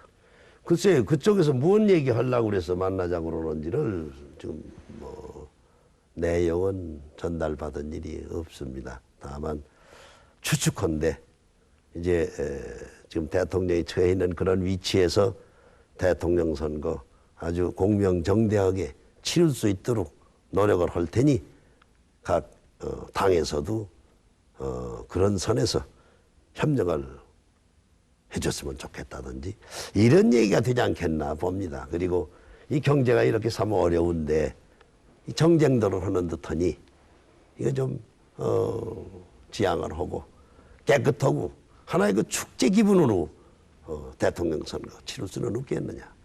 이런 정도 대통령이 요청을 하는 게 아닌가. 그 이외에 뭐 지금 얘기할 게 없지 않겠습니까? 그러면 뭐 조금 너무 마이너한 말씀입니다만은 이회창 후보는 당에서 좀 물러나달라 이렇게 요구를 했습니다. 그것은 뭐 그럴 사연이 있었겠습니다만은 다른 이유로 뭐 공명선거를 위해서라든가 당적을 떠나는 게 좋겠다 하는 말씀을 하실 작정입니까? 혹시 만나시면? 남의 당 얘기를 제가 왜 합니까? 가서 그런 얘기는 제가 그것은 남의 당 얘기가 아니라 대통령 선거를 공명하게 치르기 위해서는 선거를 관리하는 정부의 대통령은 당직을 안 가는 게 좋다 하는 얘기가 야당 쪽에서 원래 있었습니다. 글쎄, 그건 뭐 지난번에도 그런 일이 있었지만은 사실상 그렇게 안 됐고요. 또 대통령이 신한국당을 떠난다 하면은 여당도 아니고 집권당도 아닙니다. 대통령이 있기 때문에 여당이고 집권당입니다. 뭐 다수당이니까 제1 다수당이라고 이렇게 할 수는 있겠지만 그렇다고 해서 집권당이 될 수는 없습니다. 그 순간부터 집권당은 없어지는 겁니다. 그 제1당이 되겠죠. 그런데 이렇게 해가지고서야 정부가 당황하는 거 아닙니까? 난 그거 그리 좋은 것 같지는 않아요. 지금 명예총재라고 그러는데 이 명예총재는 그냥 명예총재입니다. 거기에서 집권당으로 그냥 남겨두고 거기서 얼마든지 중립적인 엄정한 선거 관리할 수 있다고 봅니다. 당직을 이탈하든 안 하든 안 별 하든 그럼 의미가 의지에 없다 달려있죠. 하는 말씀이시죠? 그럼요. 경제 현안에 대해서 예. 좀 오늘 국회에서 연설에서도 언급을 하셨습니다마는 기아 자동차의 사태는 우리 정국과 맞물려서 금년 상반기에 한보 사태에 대비되는 어떤 의미에서는 그보다도 더 큰 그런 비중을 갖는 하반기에 일어난 사건인데 이것이 지난 7월 15일에 발단을 해가지고 꼭 100일 되는 어제에서야 그동안 그 어설프게 이야기했던 시장 원리로 해서 개입을 못하겠다던 정부가 태도를 바꿔서 결국 당사자 일방인 채권단이 아닌 그 자동차 쪽에서는 화의를 신청했는데 그것을 받아들이지 않고 법정 관리의 수순을 밟았습니다. 그러나 노조는 당장 그날부터 오늘 이틀째 파업을 하고 있고 그 협력업체 17,000개나 된다고 합니다. 이런 협력업체의 여러 가지 어려움이 불을 보듯 뻔한 이런 상황입니다. 지적하신 대로 여기에 책임이 있는 장관이나 이런 사람들은 아무도 인책을 하지 않고 있는 이런 상황인데 만약 대통령을 만나신다면 그런 당면한 대선 문제만이 아니라 이런 화급한 경제 문제를 직접 연설이 아닌 직접 대면을 해서 말씀을 하실 수도 있는 거 아닐까요? 이런 문제 얘기가 되겠죠. 그러나 제가 아까 이 문제로 하지 않고 이제 정치적인 문제만 얘기한 것은 이런 거야 제가 오늘 대표 연설에서도 주장을 했습니다. 지금 이런 상태라 하더라도 대통령이 선두에 나서십시오. 선두에 나서 해결할 걸 해결하고 국민 의지를 좀 푹 돋아서 움직일 수 있게 하고 이렇게 해달라고 이제 오늘 대표 연설에서도 촉구를 했습니다만은 저는 이 기아 사태 처음이 났을 때부터 정부가 개입하는 게 옳다고 그랬습니다. 제3자 개입이다 뭐다 여러 얘기들이 있지만 그런 증거는 제가 모르고요. 그러나 이게 보통 업체가 아닙니다. 저 세계 12개 나라하고도 관계를 맺고 적어도 이 가족까지 전부 하면은 250만 명이 넘는답니다. 그 전체 해당되는 인원들이 이런 큰 기업인데 이걸 그냥 뭐 저 시장 경제 원리니 뭐니 해가지고서 그저 팔짱 끼고서 그동안에 2달 이상을 그냥 왔어요. 저는 그랬습니다.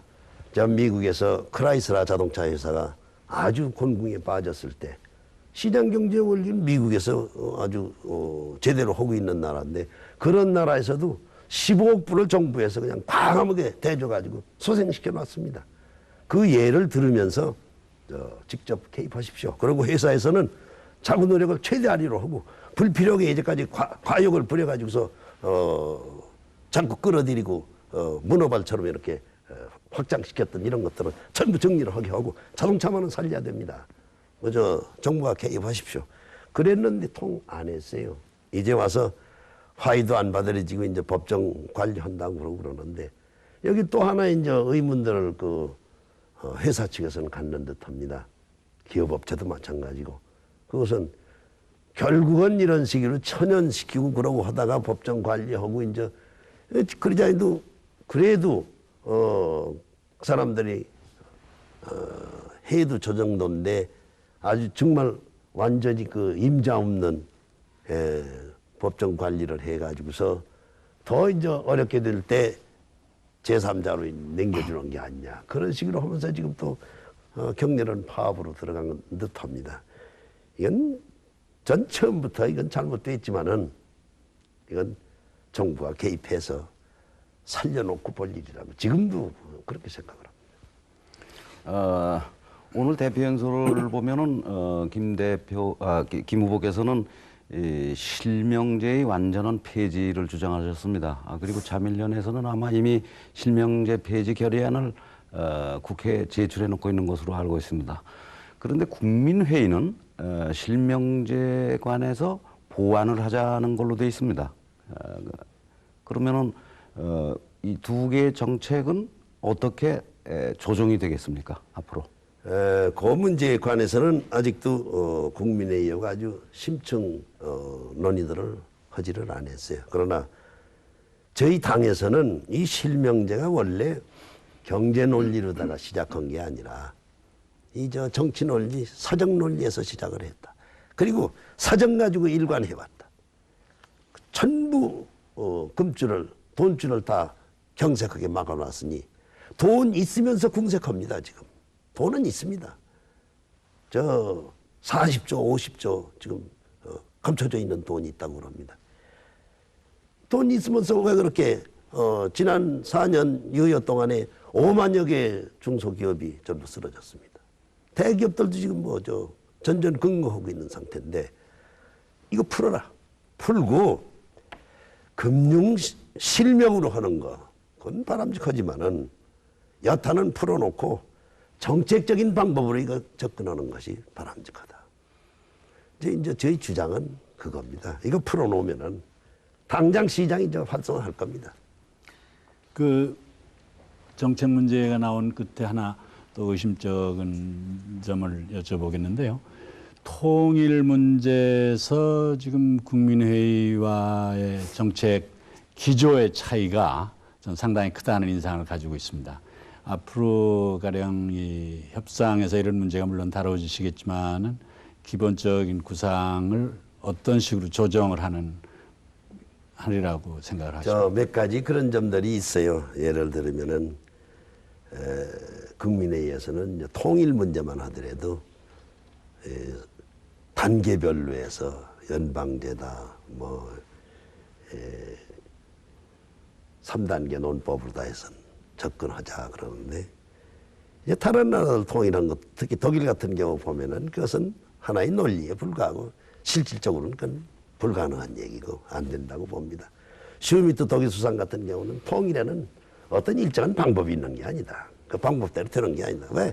내가 생각하는 거 상대방이 똑같이 생각하지 않는다. 결국은 어떤 요인들이 축적돼 가면서 그날이 오는 거다.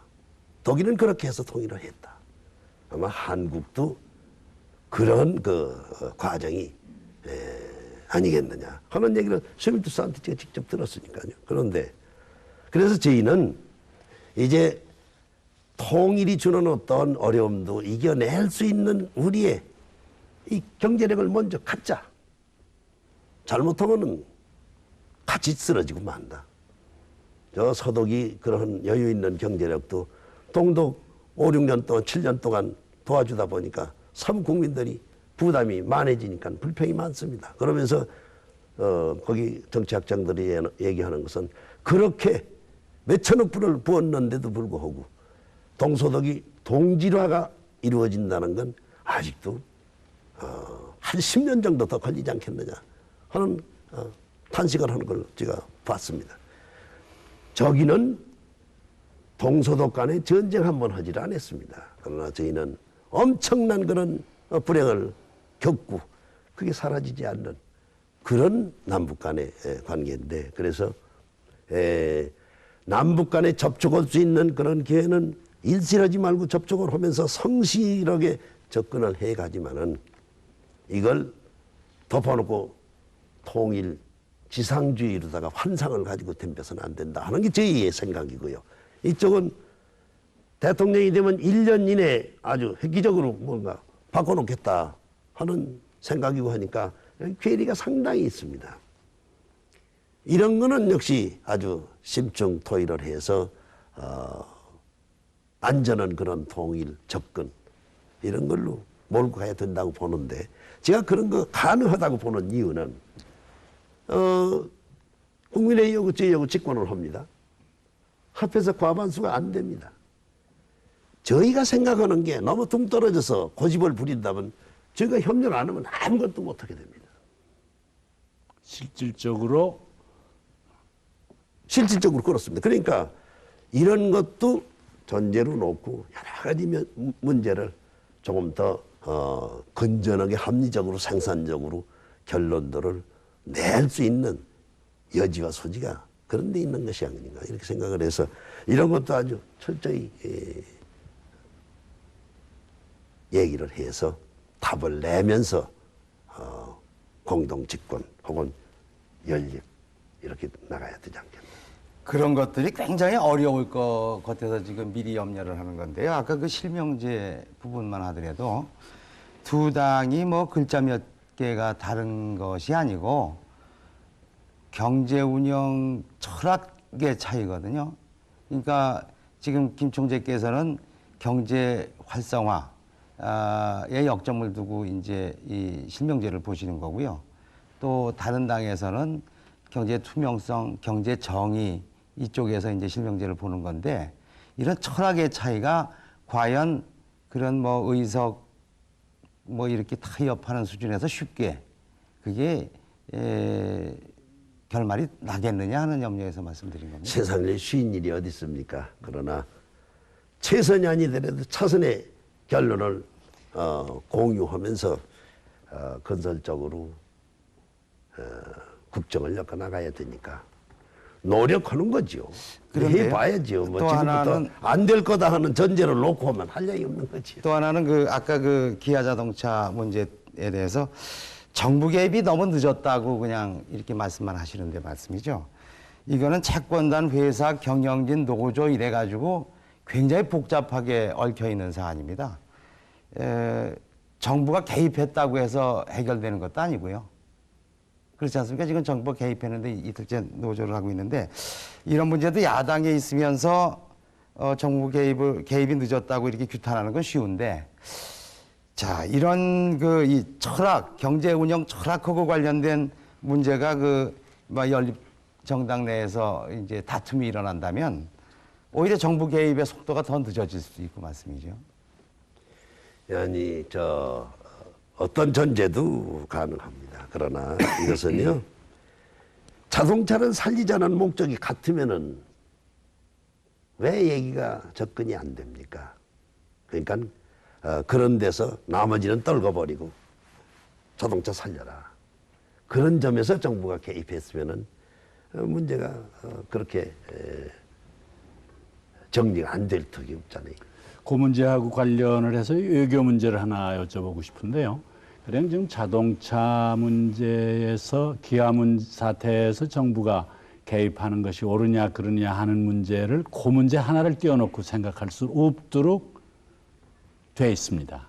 그거는 잘 아시는 대로 가령 대미 통상 문제하고도 관계가 되는 거고 세계 무역 체제하고도 관계가 되는 거고 하기 때문에 그거를 정부의 개입 즉 해결 이런 걸로 단순화해서 볼 수는 없다는 그런 한계가 있습니다.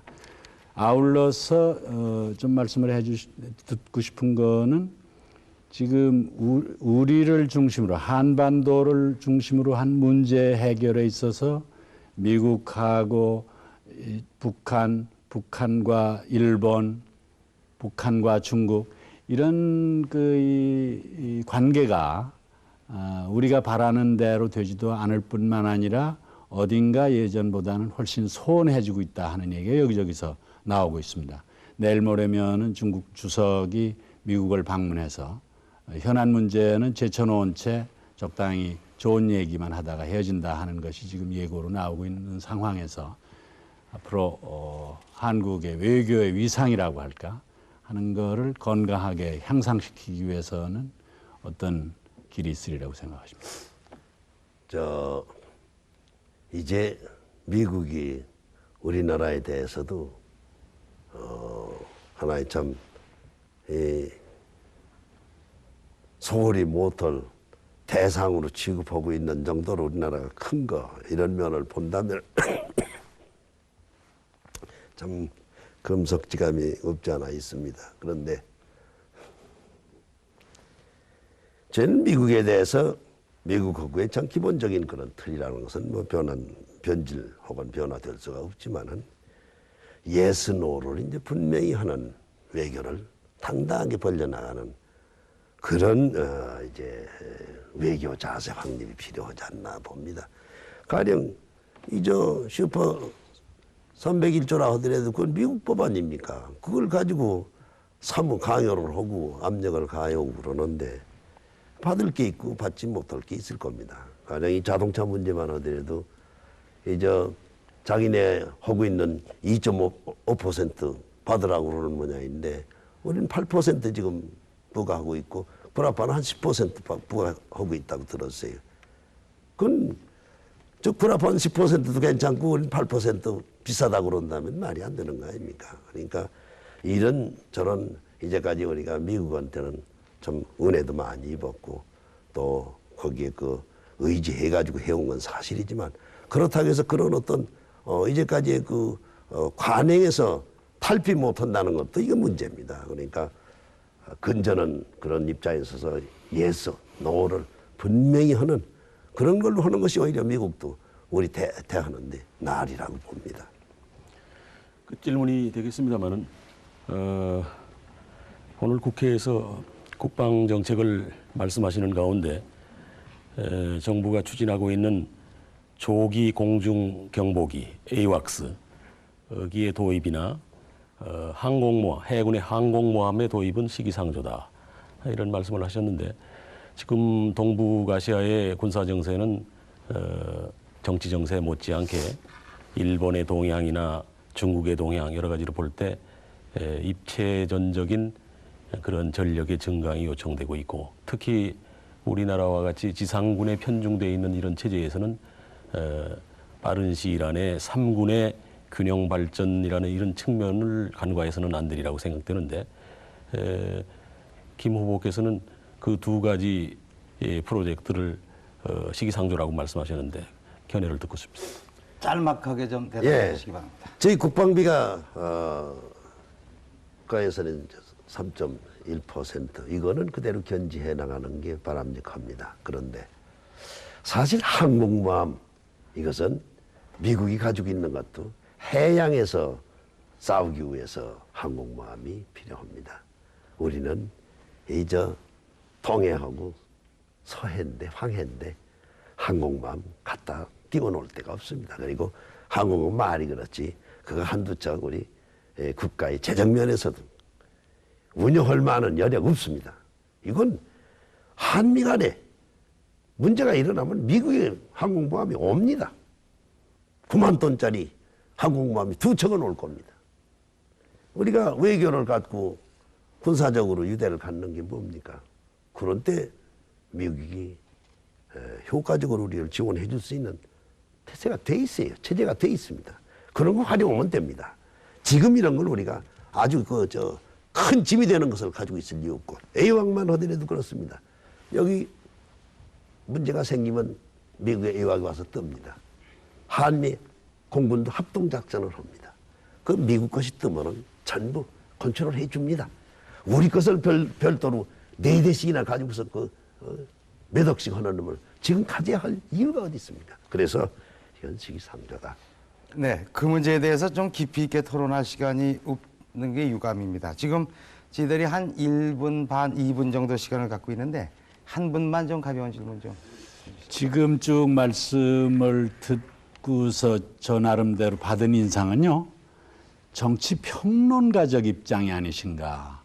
나는 명예총재였기 때문에 명예위원장이었기 때문에 92년 대선 자금에 대해서는 아는 바가 없고 연설하라고 그래서 연설을 한 것뿐이고 또 정치 현안 여러 가지 문제에 대해서 말하자면 방관자적 그런 입장에서 말씀을 하시는 것 같은 인상을 받았는데 그 인상 고쳐주세요. 사실대로란 얘기를 한 거죠. 정치자금 같은 것은 이 접근할 수 있는 사람이 얘는 심층부 모릅니다. 겉도는 얘기 가지고서 함부로 얘기할 수도 없는 문제 아닙니까? 뭐 어느 정도 알고는 있지만 그걸 함부로 얘기해서는 안 된다고 하는 제 생각에서 그렇게 얘기한 거니까 방관자적인 것은 아닙니다. 저도 들여다보고 걱정할 건 걱정을 하고 그러고 있는 겁니다. 그러니까 그건 인상을 좀 고쳐주셨으면 좋겠네요. 네, 오늘 토론회에서 이제 그 후보 단일화에 있어서 김대중 씨가 후보가 되고 거의 뭐 분명하게 말씀해 주셨는데요. 그럴 경우에 선거대책위원장 같은 직책을 맡으실 생각이죠? 아니 아직 그렇게 분명하게 얘기한 바가 없어요. 아까 제가 그 내각 최고 후보를 한꺼번에 가질 수 없다고 말씀드렸을 때 아니 그거야 원칙적인 것을 내 얘기를 했죠. 아, 그렇습니까? 원칙적인 것을. 예. 원칙적인 겁니다. 뭐 명쾌하게 대답해 주셔서 아직도 넘어야 할 계단들이 좀 남아 있으니까 좀 두고 보십시오. 네. SBS는 오늘에 이어 내일도 밤 9시 50분부터 여러분을 다시 찾아뵙겠습니다. 내일은 이번 대통령 후보 초청 토론의 마지막 시간으로 국민회의 김대중 후보를 초청했습니다. 후보들에게 궁금한 사항이나 질문할 내용이 있으신 분은 인터넷과 PC 통신을 통해서 참여하실 수 있습니다. 많은 참여 바랍니다. 시청자 여러분, 밤늦게까지 시청해 주셔서 대단히 감사합니다. 안녕히 계십시오.